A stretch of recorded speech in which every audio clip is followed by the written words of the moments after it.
In year 2000, Australian author, journalist, and radio show host Paul Kidd traveled to Perth to interview the main suspect in Western Australia's unsolved serial murder mystery. I will use the context of this interview in this podcast. Unfortunately, Paul passed away in 2021, so I never had the chance to meet him personally. I also went to Perth, walking through Claremont to feel and breathe in the same air. If you're watching this on YouTube, you'll see some footage I filmed in Claremont, Yanchep National Park, and other places. Paul's book, The Australian Crime File, had a huge impact on me and inspired me to create this series. Thank you, Paul. Published over 20 years ago, the book explored many cases, and in this series we will revisit them to see whether some have since been solved, and to reflect on the stories of both the victims and the suspects. My name is Rob Reimar, I live in Western Australia, and I am your host. The Claremont Serial Murders remain one of the most perplexing cases in Australian history. Between January 1996 and March 1997, 3 young women vanished without a trace after nights out along the bustling Claremont Strip, a fashionable enclave of hotels, bars, and coffee lounges just 20 minutes from Perth CBD. Each of them, at some point on the night they disappeared, had been in or near the Continental Hotel, the lively pub that served as the heart of Claremont's nightlife. Their disappearances sent shockwaves through Western Australia and triggered an investigation of unprecedented scale. Task Force Macro was established to hunt for the killer, deploying a small army of detectives and uniformed police. They interrogated thousands of taxi drivers, ran background checks at home and overseas, and scrutinized every detail of the drivers' vehicles. DNA was collected from countless individuals, while the public, urged by nightly television updates, radio bulletins, and newspaper headlines, was asked to report anything suspicious. Every one of the thousands of tips was methodically followed up. Posters of the missing women appeared on street corners, shop fronts, and railway stations across the state. Claremont itself became a stage for the investigation. Bars and cafes were placed under constant video surveillance. Detectives positioned themselves within seconds of the nightlife hub, and undercover female officers were deployed as decoys, walking the streets in the hope of luring the predator into the open. At the center of the inquiry, suspicion briefly fell on an unassuming man, known publicly only as the prime suspect. His life was torn apart by searches, interrogations, and months of surveillance. Yet despite this focus, no charges were ever laid, and the investigation ground all. The irony was stark. While the crimes themselves were extraordinary in their brazenness, the person suspected of committing them appeared painfully ordinary. And therein lay the enduring mystery: how 3 vibrant young women could vanish from one of Perth's busiest entertainment districts, and how, despite the largest manhunt in the state's history, the answers remained elusive for so many years. In April 1998, the massive dragnet of Task Force Macro settled on a man we'll call George, a 41-year-old public servant. For 15 years, he had worked as a clerk alongside a small team in a utility office on the outskirts of Perth. On the surface, he appeared utterly ordinary. Yet to Western Australia's finest detectives, George was anything but. They were convinced, absolutely certain, that he was responsible for some of the most heinous crimes the state had ever seen.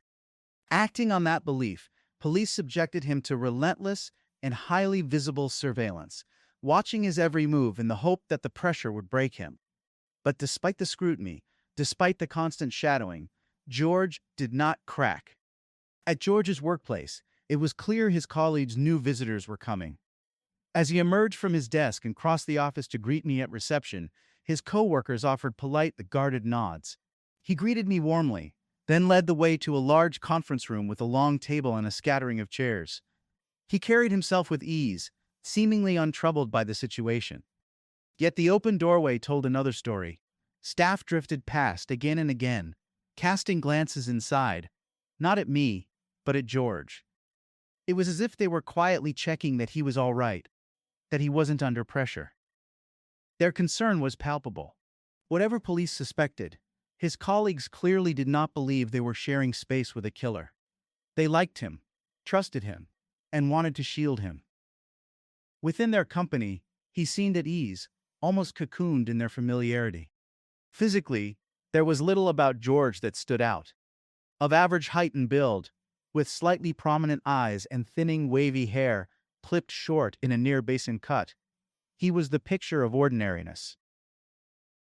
No glasses, no facial hair, and his work clothes were as unremarkable as the man himself. A neatly pressed blue short-sleeved shirt, gray trousers, and plain black shoes. His fingernails were tidy, his soft hands the unmistakable signature of a lifetime spent behind a desk. George projected the image of a man who might carry an elderly woman's shopping bags down the street. He enjoyed classical music, rarely watched videos, and preferred to read, though never anything violent. When offered a signed copy of Australia's Serial Killers, he declined politely, explaining that he had no interest in such people. Neither striking nor unattractive, George spoke the way he appeared, softly, evenly, and without embellishment. He seemed painfully shy, almost to point of fragility, and his lack of confidence was unmistakable. Whether this was his natural state or the product of years under suspicion was impossible to tell. He avoided eye contact, his voice a flat monotone that carried no emotion, humor, or resentment. He never smiled, never made light of anything, and gave long, deliberate answers that sometimes had to be cut short. If this performance was an act, it was an extraordinarily convincing one. What seemed certain, however, was that George was no ladies' man.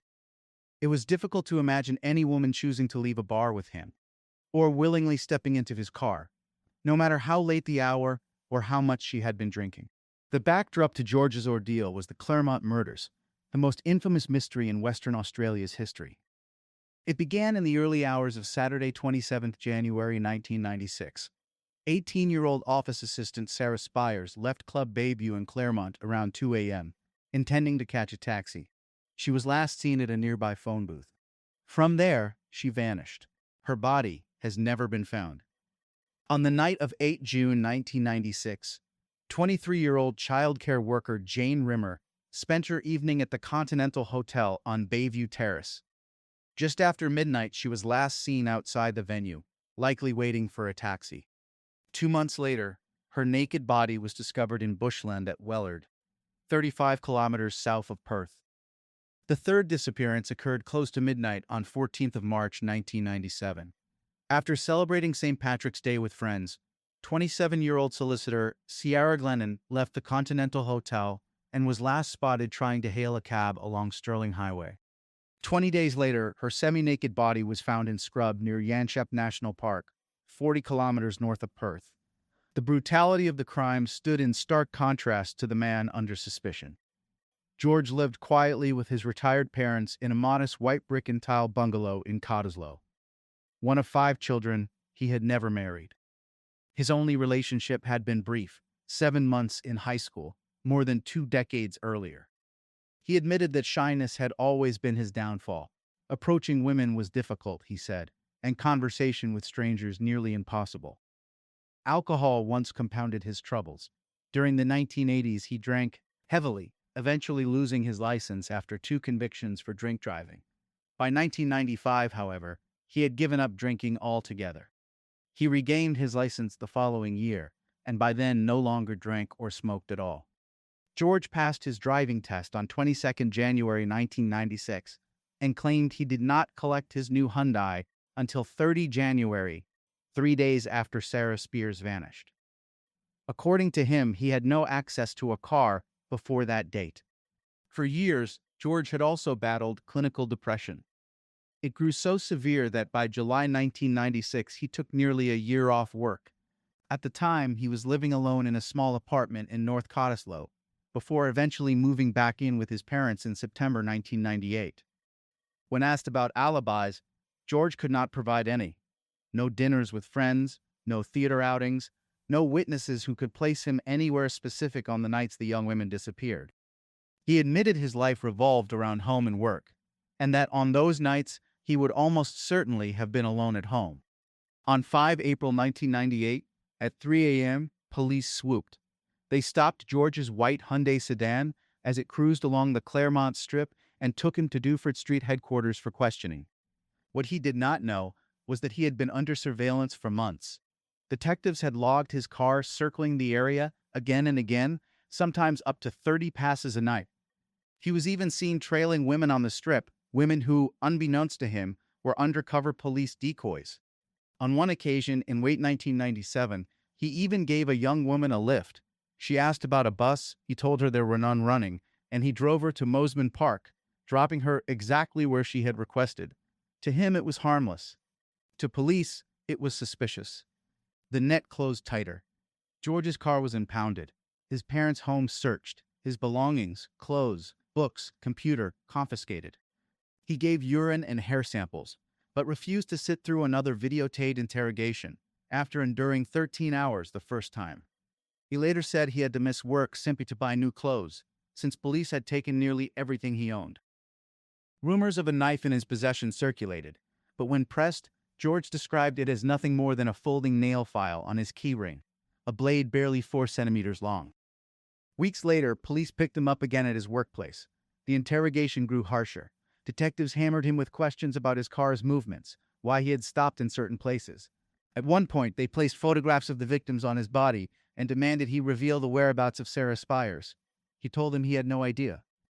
By his account, police never assaulted him, though they occasionally shouted when his answers came too slowly. "I didn't have anything to do with the girls' disappearances," he insisted. "I feel terribly sad for the families of the victims. I am not a killer." Then, in August 1998, came a pivotal moment. Against legal advice, George submitted to a polygraph. He failed. Somehow, the results leaked to the press. His name and face appeared on the evening news. Overnight, George became infamous. It was the lowest point of his ordeal. Reporters hounded him at work, twisting his words into headlines.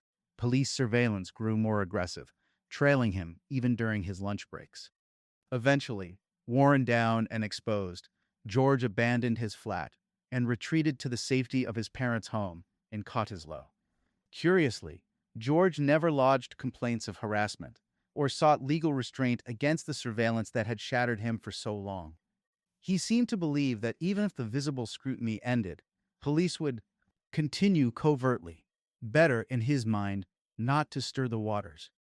By the late 1990s, the tailing had eased, but suspicion had not. Detective Superintendent David J. Capworn, head of Task Force Macro, would only say that George remained a person of interest. He refused to elaborate. Yet the silence spoke volumes. It was clear the task force still monitored him closely, even if no longer in the open. And another fact was difficult to ignore. Since George had been drawn into their sights, there had been no further murders. Capehorn himself was emblematic of a new generation of police leadership. He joined the force at 16, rose through the ranks as a field detective by the mid-1980s, and by 40 had already made superintendent. Polished in uniform but with the bearing of someone who missed the streets, he carried himself with both professionalism and conviction. When discussing the case, Capehorn spoke not of victims or the deceased, but of Sarah, Jane, and Sierra. His compassion was evident. He insisted every possible lead had been pursued, and he expressed confidence that the case would one day be solved. Western Australia's murder clearance rate of 93 to 98% gave weight to his optimism. The early focus had been on taxi drivers. After Sierra Glennon's disappearance, checkpoints were established to interview drivers, review their records locally and abroad, and inspect the vehicles. Compliance was voluntary, yet nearly all drivers participated. Of the 4,000 drivers and 1,000 taxis in the state, DNA samples were collected from about 98%. 78 drivers were disqualified after background checks revealed prior convictions. Still, the taxi theory could not fully explain the case. Only Sarah Spears and Sierra Glennon had been actively seeking a cab when they vanished. Jane Rimmer had not. That left open the possibility that the women had accepted lifts from someone who appeared trustworthy, someone unthreatening. Sierra's last movements underscored this likelihood. Tired and anxious to get home, she was seen pacing Sterling Highway near midnight, waiting up to 10 minutes for a ride. It was entirely plausible, investigators concluded, that she entered a stranger's car in frustration or fatigue. Task Force Macro cast its net widely. Serial killer profilers from Melbourne and the United States were consulted. Case files were reviewed by 8 international experts. Mike Hagan, the veteran detective who had led the pursuit of Sydney's opium face on camera tong. Branny Killer was brought in. The Western Australian government posted a $250,000 reward, the largest in its history. Despite years of work, the scale of the investigation remains staggering. More than 80,000 pieces of information were cataloged. Over 5,000 interviews had been conducted. Maps pinned with icons tracked every vehicle and individual sighted near the crime scenes. Detective Sergeant Paul Coombs, the operations manager, explained that these visual records allowed the team to cross-reference new information instantly, without retracing old ground.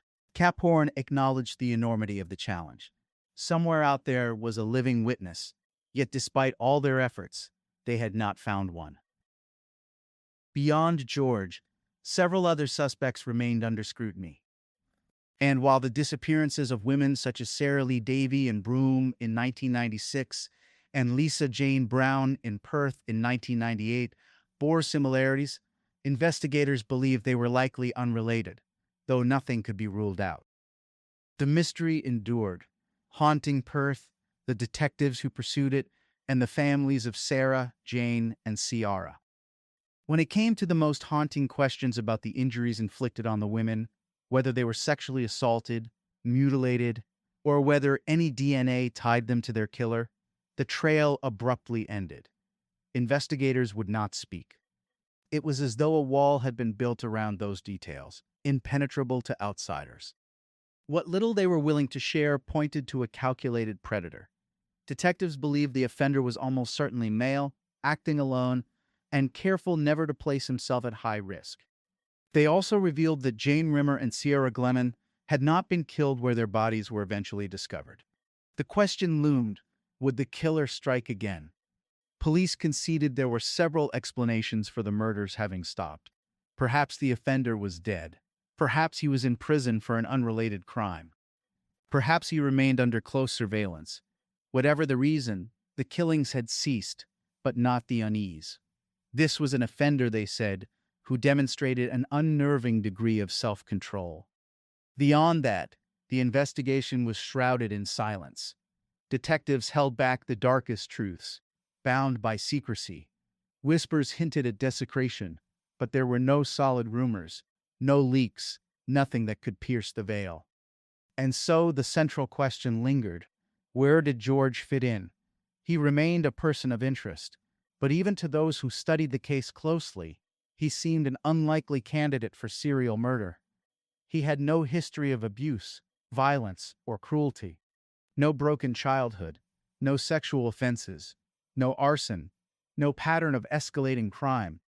His life was almost tediously ordinary, his manner passive, even gentle. He expressed compassion when speaking of the victims. If George was indeed the Claremont serial killer, he concealed it behind a mask of ordinariness so flawless it defied belief. He would have to be an actor of extraordinary skill. For more than 2 decades, the Claremont murders haunted Perth. 3 young women, Sarah Spears, Jane Rimmer, and Ciara Glennon, vanished after nights out in one of the city's most affluent suburbs. A massive police operation, thousands of interviews, and endless speculation turned the case into Australia's most high-profile mystery. In December 2016, a breakthrough finally came. Detectives arrested Bradley Robert Edwards, a Telstra technician who lived quietly in suburban Kewdale. What brought him down was science. DNA found beneath Ciara Glennon's fingernails, the result of a violent struggle, matched Edwards'. Forensic fibers recovered from both Glennon and Rimmer were traced back to his work issued vis Holden Commodore and Cloven. Before his trial even began, Edwards admitted to raping 2 women in separate attacks in 1988 and 1995. That history of predatory violence, prosecutors argued, revealed the pattern of a man who escalated to murder.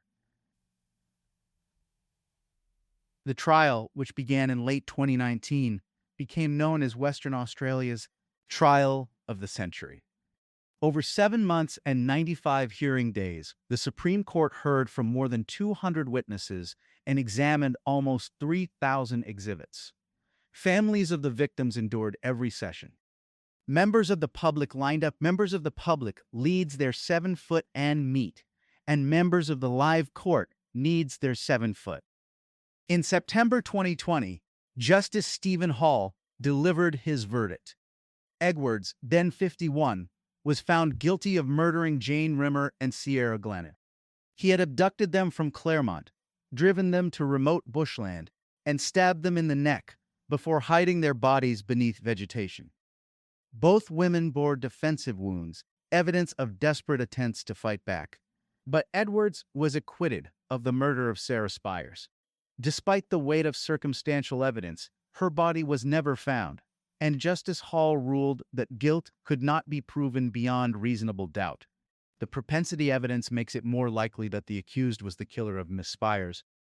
He said, but it cannot prove it in the absence of other evidence. As the verdict was read, Edwards sat motionless, occasionally bowing his head.